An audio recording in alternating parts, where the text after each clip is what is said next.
ಇದು ಶಿರ್ಸಿ ಬನವಾಸಿ ರಸ್ತೆಯ ವ್ಯವಸ್ಥೆ. ಕೆನರಾ ಬ್ಯಾಂಕ್ ಎದುರುಗಡೆ ಗೊಲ್ಗೇರಿ ಕ್ರಾಸ್ ಹತ್ರ ಯಾತ್ರಿ ನಿವಾಸಕ್ಕೆ ಹೋಗುವ ದಾರಿಯಲ್ಲಿ ರಸ್ತೆ ಮೇಲೆ ಈ ನಮೂನಿ ನೀರು ನಿಂತು ಅವಘಡ ಆಗಿದೆ. ಗಾಡಿಗಳು ಓಡಾಡಲಿಕ್ಕೆ ಕೂಡ ದುಸ್ತರವಾಗಿದೆ.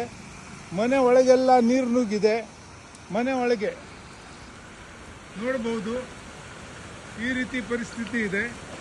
ದಯಮಾಡಿ ಸಂಬಂಧಪಟ್ಟ ಅಧಿಕಾರಿಗಳು ಇಮಿಡಿಯೇಟ್ ಕ್ರಮ ತೆಗೆದುಕೊಳ್ಳಬೇಕು. ಮತ್ತು ಇದು ಇವತ್ತಿನ ಒಂದೇ ದಿವಸದ ಅಲ್ಲ, ಪ್ರತಿ ದಿವಸವೂ ಮಳೆಗಾಲದಲ್ಲಿ ಇದೇ ನಮೂನಿ ವ್ಯವಸ್ಥೆ ಆಗ್ತದೆ. ಚರಂಡಿ ಇಲ್ಲದ್ದರಿಂದ ಈ ರೀತಿ ಇದು ನೋಡ್ರಿ.